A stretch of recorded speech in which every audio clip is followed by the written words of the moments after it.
살면서 여러분 그 주변의 그 인간관계로 인해서 마음 아파했던 적은 없습니까? 일평생 그 많은 사람들과 지내다 보면 좋은 일도 있는 반면에 쓰라린 경험도 있습니다. 그 점에서 좋은 사람과의 만남은 하나님의 축복입니다. 저와 여러분의 그 만남, 여러분 축복이라고 생각하십니까? 저는 우리의 만남이 서로에게 축복이 되고 기쁨이 되기를 바랍니다. 위대한 선교사 바울도 많은 사람들과의 만남에서 아픈 기억들이 여럿 있었습니다. 바울에게 있어서 바나바는 그 예루살렘 교회에 바울이 연결되는 데 있어서 결정적인 역할을 한 그 사람입니다. 하지만 그 바나바의 그 조카 마가로 인해 선교 사역에서 갈라서야 하는 어려움을 경험합니다. 그 외에도 디모데후서 4장 10절 말씀에 보면은 아픔 속에서 떠나보낸 사람들이 여러 나옵니다. 데마는 이 세상을 사랑하여 나를 버리고 데살로니가로 갔고, 그레스게는 갈라디아로, 디도는 달마디아로 갔고라고 했습니다. 하지만 다 떠난 것은 아닙니다. 바울에게는 평생 같이 간 동역자들도 있었습니다. 누가복음과 사도행전을 기록한 의사 누가가 있었고, 오늘 말씀 가운데 나오는 디모데가 있었습니다. 특별히 디모데는 바울이 디모데 전서 1장 2절에서 고백했던 것처럼 그에게 있어서 믿음 안에서 아들된 자였습니다. 디모데는 많은 사람들이 바울을 떠날 때 끝까지 신의를 지켰습니다. 그런 디모데를 바울은 자신이 옥중에 갇혀 있는 상황에서 빌립보 교회로 갈 수 없는 그런 처지에 놓여 있기 때문에 자기를 대신해서 빌립보 교회에 그를 파송하려고 한다고 오늘 빌립보 교인들에게 편지를 하고 있습니다. 19절 말씀을 보시면은 내가 디모데를 속히 너희에게 보내기를 주 안에서 바람은 너희의 사정을 알므로 안위를 받으려 함이니, 이렇게 말씀을 합니다. 바울이 자신을 대신해서 디모데를 이 빌립보 교회에 보내려고 하는 것은 그곳의 그 정확한 상황, 지금 어떻게 빌립보 교회가 돌아가고 있는지 그 정확한 상황 파악이 필요했기 때문입니다. 그래야 사도 바울은 이 빌립보 교회에 대해서 안심할 수 있었던 겁니다. 19절 하반절에 보면은 너희의 사정을 알므로 안위를 받으려 함이니라고 말씀을 합니다. 그 사정을 알므로 위로를 받겠다는 것. 왜냐하면 빌립보 교회가 온전한 가운데 있어야 바울의 이 복음을 향한 다름질도 헛되지 않고 수고도 헛되지 않고 또한 그가 그리스도의 날에 자랑할 수 있기 때문입니다. 이를 위해서 바울은 속히 디모데를 이 빌립보 교회에 보내려고 했습니다. 그뿐만 아니라 디모데의 이 파송은 지금 리더십의 부재 속에 빠져 있는 이 빌립보 교회, 그래서 힘들어하고 있는 빌립보 교회 교인들도 힘을 얻는 그러한 그 일이 되었습니다. 소위 리틀 바울인 이 디모데를 통해서 이 바울의 근황도 확인하고, 지금 바울이 옥중에서 어떻게 잘 지내고 있는지, 또 어떤 계획들을 갖고 있는지 그런 것들을 확인하고, 그분이 정말 건강한지 위로가 되잖아. 자신의 그 영적 그 아버지인데, 그들의 그 목회자인데 위로가 되는 것입니다. 그뿐만 아니라 이 젊은 목회자인 디모데를 통해서 그들 또한 위로와 격려를 받을 수 있었기 때문입니다. 저는 이 짧은 이 말씀이지만 이 말씀을 묵상하면서 나는 사람들에게 참으로 위로가 되고 격려가 되고 있는가? 혹여나 사람들을 오히려 힘들게 하고 있지는 않는가 생각을 해보았습니다.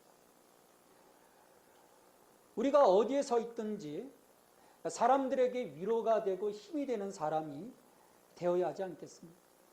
오히려 사람들에게 힘을 빠지게 하고 사람들의 마음을 상하게 한다면 우리가 참 거듭난 하나님의 백성의 모습은 아닐 것입니다. 특별히 교회 공동체 속에서 지체 간에 더 특별히 따뜻한 이런 모습이 필요합니다. 이 갈라디아서에서도 그 6장에서 사도 바울이 늘 강조하고 있는 부분입니다. 너희가 서로 짐을 져줘라. 약한 자들을 품어주라는 것이죠. 이것은 공생애를 통해서 예수님께서 이 땅에 살아가시면서 우리에게 보여주신 모습입니다. 참으로 많은 영혼들이 예수님 앞에서 나와 살았습니다. 힘을 얻었고 위로를 받고 격려를 받았습니다. 그들의 삶이 치료받았던 것입니다. 자, 이렇듯 이 디모데 파송을 통해서 빌립보 교회도 위로를 받고 또 파송하는 바울도 위로를 받을 수 있었던 것은 디모데의 이 사람 됨됨, 예수 믿은 이후, 정말 예수님을 영접한 이후 그의 그 거듭난 성품, 성령 안에서 변화된 그의 사람 됨됨이 있었던 것을 우리는 오늘 본문에서 발견하게 됩니다. 20절에 여러분들 보시면은 이는 뜻을 같이하여 너희 사정을 진실히 생각할 자가 이밖에 내게 없음이라 말씀을 합니다. 빌립보 교회에 이 디모데가 감으로써 위로가 될 수 있었던 것은 디모데가 그들의 사정을 정말 진실되게 생각하고 걱정해 줄 사람이었기 때문입니다. 의례적으로 방문해서 그냥 바울의 일만 대충 하고 돌아올 그런 사람이 아니라 지금 처해져 있는 빌립보 교회의 어떤 그 상황들을 가슴 아파하고 그것들과 함께 염려해주고 그 모든 것들이 잘 되기를 간절히 바라는 디모데의 마음이 그 속에 있었기 때문입니다. 그런 다른 그리스도인들에 대해서 진정한 관심을 갖고 있었습니다. 되게 사람들은 자기 중심으로 생각을 합니다. 역지사지의 마음이 없습니다. 그러니 서로 만나면 힘들어지는 그 어떤 격려와 위로도 없습니다. 어제 전화 한 통화를 받았습니다. 아주 오랜만에 만난, 정말 몇십 년 만에 만난 그런 친구입니다. 근데 자기 얘기만 하다 끝나. 자기가 어떻고 내가 이렇게 할 거고 저에 대한 배려와 격려가 없습니다. 그러면 좋은 관계로서 이루어갈 수가 없죠. 이처럼 빌립보 교회를 정말 진실되게 정말 생각하고 그들을 품었었기 때문에 빌립보 교인들이 위로를 받는 것입니다. 또 그와 함께 바울에게 위로가 될 수 있었던 것은 디모데는 바울과 뜻을 같이 하고 있었기 때문입니다. 이는 뜻을 같이하여 말씀을 하고 있습니다. 단순히 마음이 맞고 코드가 일치한 정도를 말하는 것이 아닙니다. 디모데야말로 바울의 정신과 영혼을 그대로 복제합니다. 바울 자신이 그리고 바울 자신에게 있어서는 이 디모데가 목숨처럼 소중한 사람이랍니다. 이 일상적인 관계가 아닙니다. 참으로 특별한 관계인 것입니다. 얼마 전 박근혜 대통령 당선자가 중국 특사로 김무성 전 의원을 파견을 했습니다. 파송을 했습니다. 그래서 이제 다녀왔더라고요. 어제 그 뉴스를 보니까. 이 김무성 전 의원은 박근혜 대통령 당선자의 의중을 누구보다도 잘 아는 사람 가운데 하나입니다. 그래서 그녀를 도와줄 수 있는 사람입니다. 만약 이 정치적인 성향과 비전이 다른 사람을 특사로 파송한다면 특사를 보낸 사람의 목적과는 어긋난 결과를 가져올 수 있습니다. 그런 면에서 특사를 보내는 이의 생각과 마음과 정치적인 목적이 같아야 거기에 걸맞는 결과를 얻어올 수가 있는 것입니다. 그런 면에서 디모데는 바울과 일치하고 있는, 스피릿이 일치하고 있는 것입니다. 그래서 1장 8절에서 이 빌립보 1장 8절에서 바울이 고백했던 것처럼 예수 그리스도의 심장, 예수 그리스도의 심장으로 너희를 생각한다고 하잖아요. 너희를 내가 품을 것이다라고 하지 않습니까?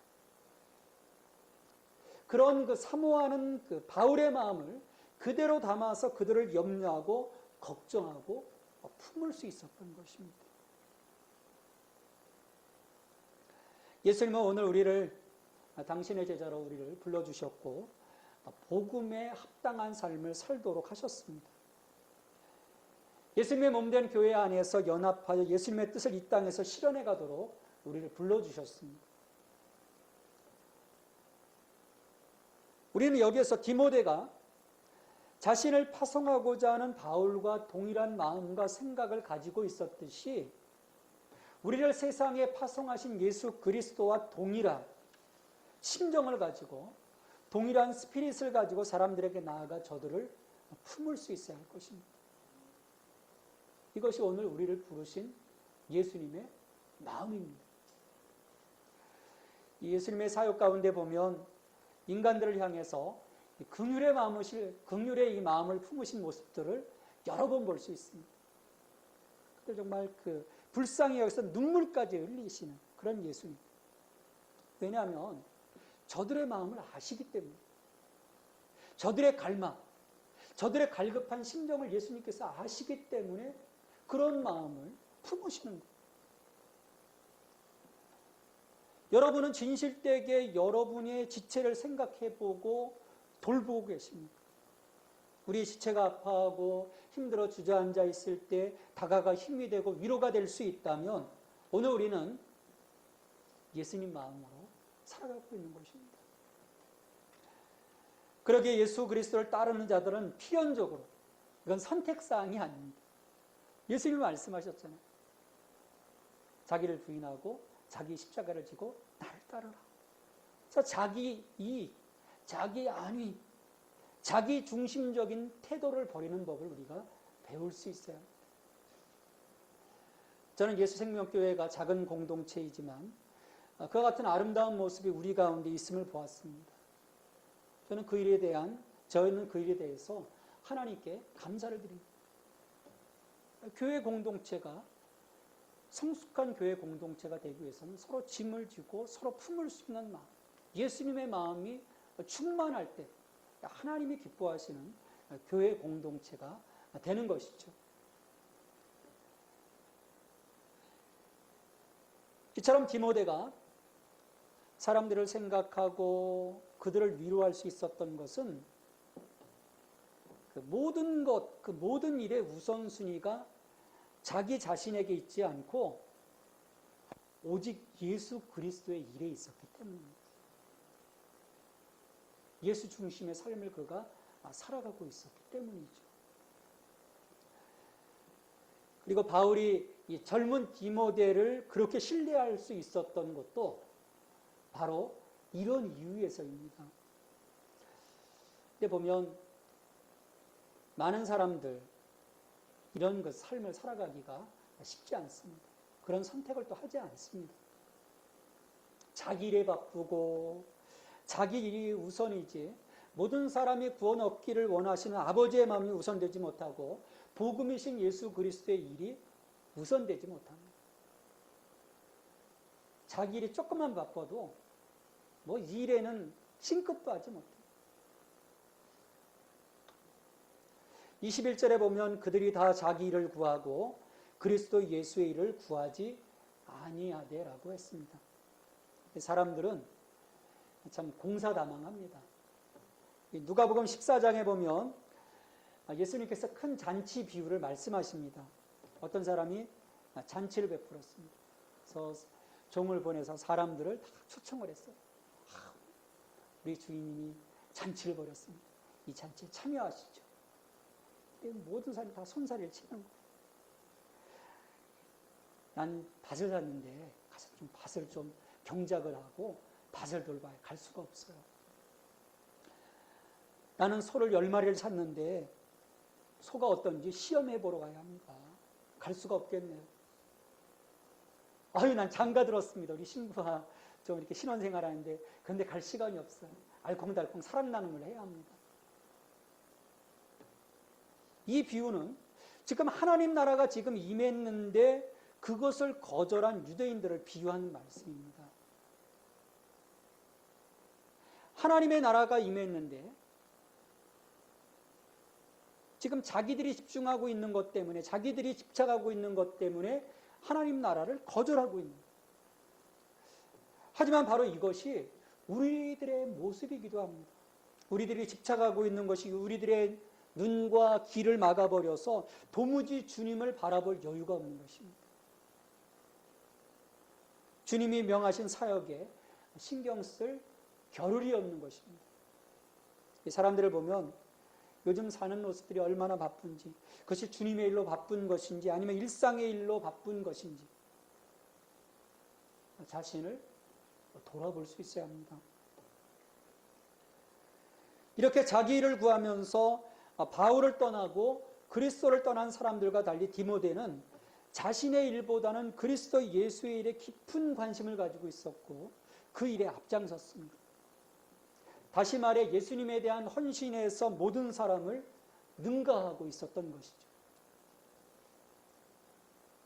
오늘 여러분은 여러분들의 삶의 우선순위를 어디에 두고 있습니까?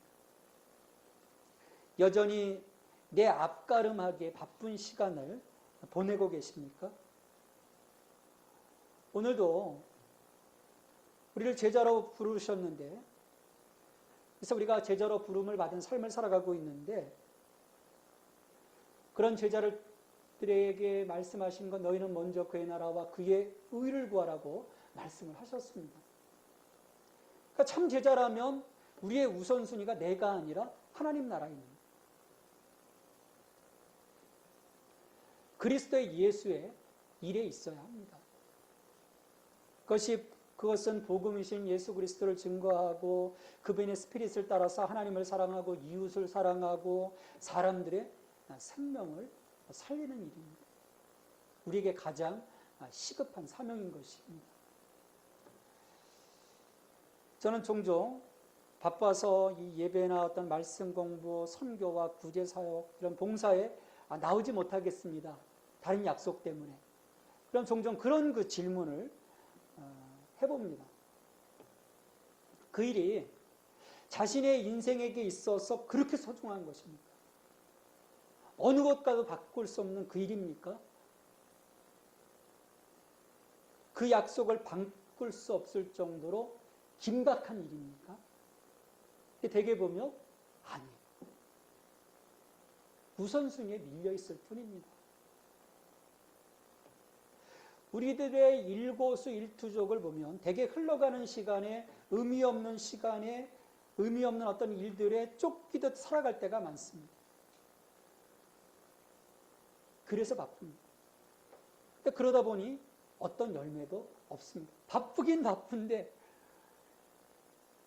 이른 아침부터 늦은 저녁까지 월요일부터 주말까지 뭔가 바쁘게 움직였는데 축적되는 것이 없는 것입니다. 그것은 바로 성숙하지 못한 인생입니다. 예수님은 3년간의 공생에 집중하시면서 이 복음의 역사를 이루셨습니다. 이처럼 그리스도 예수의 일을 먼저 생각한 디모데였기에 그는 바울과 함께 숱한 어려움을 겪으면서도 포기하지 않고 복음을 위하여 수고할 수 있었습니다. 22절의 말씀에 보면 디모데의 연단을 너희가 아나니 자식이 아버지에게 함같이 나와 함께 복음을 위하여 수고하였느니라 말씀을 합니다. 이미 빌립보 교인들이 바울의 말에 의하면 디모데의 연단을 알고 있었습니다.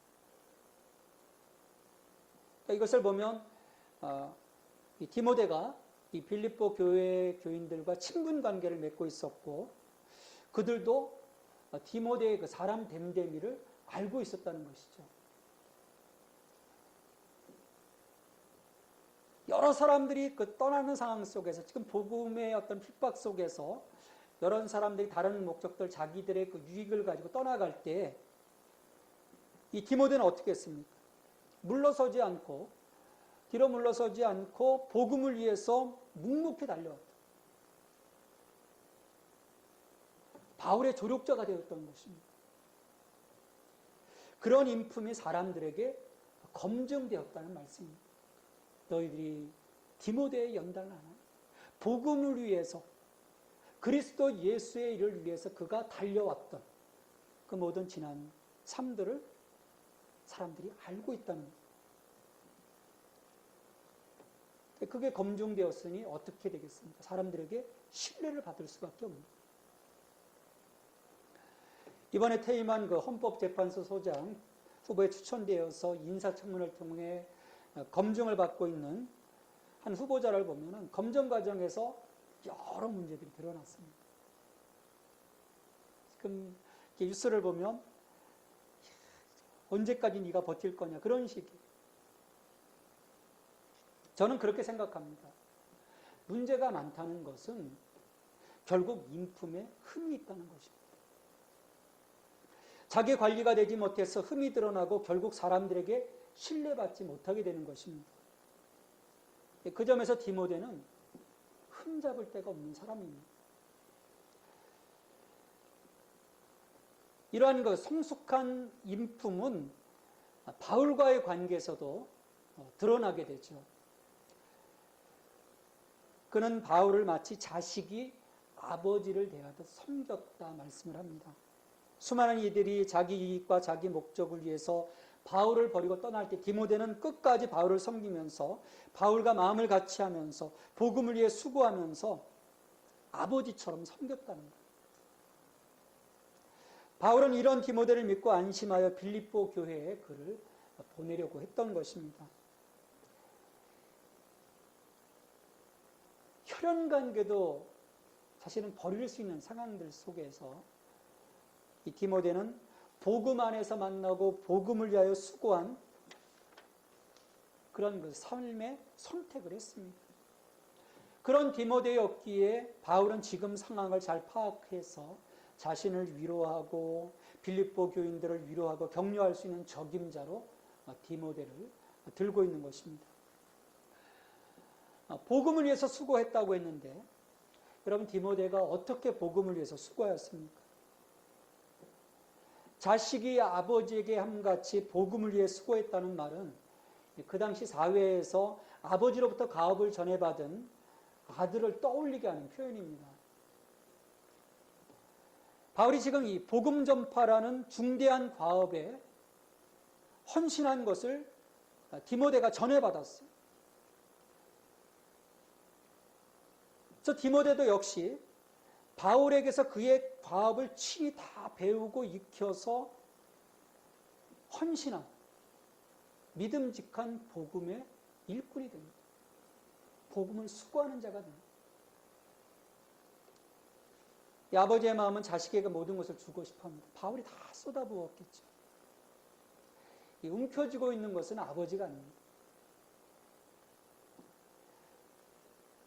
이 아버지와 자식 같은 관계가 목자와 양의 관계입니다. 저는 제게 주신 하나님의 은혜와 말씀과 능력이 다 여러분에게 흘러가기를 간절히 소망하고 있습니다. 그래야 우리가 뜻을 같이 하고 마음을 같이 해서 동역자로서 하나님의 나라를 이루어가고 복음을 위해 수고할 수 있기 때문입니다. 그것들이 흘러가지 못하면 우리가 어떻게 같이 복음을 위해서 수고할 수 있겠습니까? 어떻게 우리가 같이 하나님 나라를 살아갈 수 있겠습니까? 디모데는 바울이 복음의 진보를 위해 수고하고 고난을 당한 것처럼 동일한 수고와 고난을 기꺼이 받으며 생명의 말씀을 전하고 교회를 섬기는 일에 힘썼습니다. 물론 순간순간 위기도 있었습니다. 우리 디모데 전후서를 보면 그런 이야기들이 나오죠. 근데 거기에 아랑곳하지 않습니다. 왜냐하면 그는 자신의 일이 아닌 그리스도의 일을 우선하였기 때문입니다.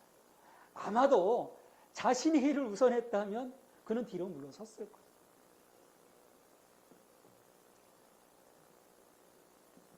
이런 디모데인이 바울에게도 정말 필요한 자였던 거예요. 그래서 지금 당장에 보내겠다고 했는데 지금 상황을 보니까 또 보낼 수도 없는 상황이에요. 23절의 말씀에 보면 바울은 그러므로 내가 내일이 어떻게 될지를 보아서 곧 이 사람 보내기를 바라고라고 했습니다. 처음에는 당장에 보내겠다는 그런 심정을 가지고 이야기를 풀어가다가 지금 상황에서는 자기에게 더 필요한 거예요. 왜냐하면 그 감옥의 급박한 상황, 지금 어떻게 될지 모르는 상황이잖아요. 그런 상황 속에서 디모데가 그에겐 힘이 되었기 때문입니다. 우리와 관계된 사람들 가운데, 또 이 교회 공동체 가운데, 목자에게, 우리 하나님에게, 우리 예수님에게 여러분 꼭 필요한 사람이 되기 바랍니다. 있으나마나 한 사람이 아니라 정말 필요한 사람, 정말 힘이 되는 사람, 정말 격려가 되는 사람, 하나님 나라를 위해서 꼭 필요한 사람 여러분 되시기를 바랍니다.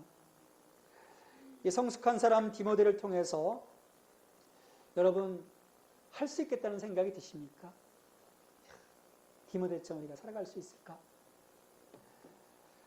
저에게도요, 바울은 너무 큰 사람입니다. 우리가 예수님처럼 바울처럼 그렇게 살 수 있다면 복음성가도 하지만 참 쉽지가 않아요. 하지만 디모데라면 나도 할 수 있겠다는 그런 마음이 듭니다. 여러분 어떠십니까?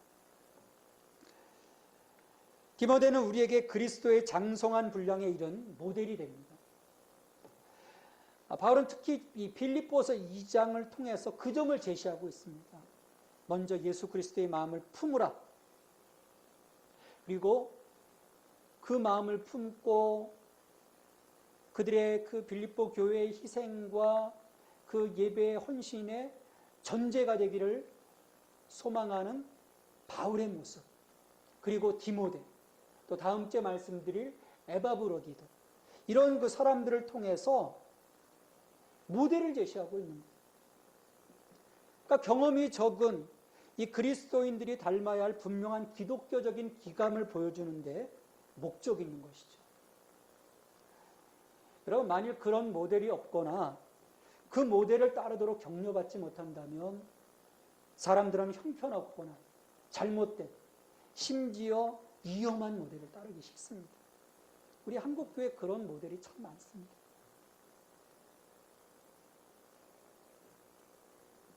우리가 성경을 통해서 온전한 모델을 세워가는 것이 그래서 중요합니다. 그러기에 우리는 예수님에게서 바울에게로, 바울에게서 디모데에게로 흘러갔던 영성이 오늘 우리에게서도 흘러갈 수 있도록 진심으로 배워야 합니다. 그로 인해 그리스도의 마음을 품는 것이 무엇인지, 그리스도를 본받는 삶이 무엇인지를 보여준 영적인 모범들이 우리들의 삶 속에서 복제될 수 있어야 합니다. 그래서 바울과 디모데가 그러했던 것처럼 우리들 또한 복음의 진보를 위해서 그리스도의 일을 먼저 구하며 복음을 위한 수고에 앞장서야 할 것입니다. 예수님의 부르심 앞에 여러분의 선택은 어떠합니까? 여전히 이 땅에 나의 일에 마음의 우선순위를 두고 계십니까? 우리를 통해 오늘도 하나님은 구원 역사를 이루어가고 계십니다. 우리 옆에 있는 가족, 지인들이 우리를 통해 생명으로 인도되기를 원하십니다. 이를 위해 우리에게 본을 보이신 예수 그리스도의 마음을 품고 복음에 합당한 삶을 살아간 디모데처럼 세상에 꼭 필요한 복음의 일꾼이 되어서 복음을 위해 수고하는 자가 되십시오. 그 일로 하나님의 기쁨이 되고 예수님의 자랑이 되는 장성한 믿음의 사람이 되기 간절히 바랍니다. 하나님, 우리를 그리스도의 제자로 불러주셨습니다. 제자로서 부끄럽지 않은 삶을 살도록 저희들의 마음 속에 그리스도의 마음을 채워주시고 그리스도를 본받아 살았던 바울처럼, 디모데처럼 그리스도 중심의 사람이 되게 하시고 복음을 위해 수고하는 저희들이 되게 하옵소서. 세상에 필요로 하는 믿음의 사람들이 되게 하옵소서. 예수 그리스도의 이름으로 기도드립니다. 아멘.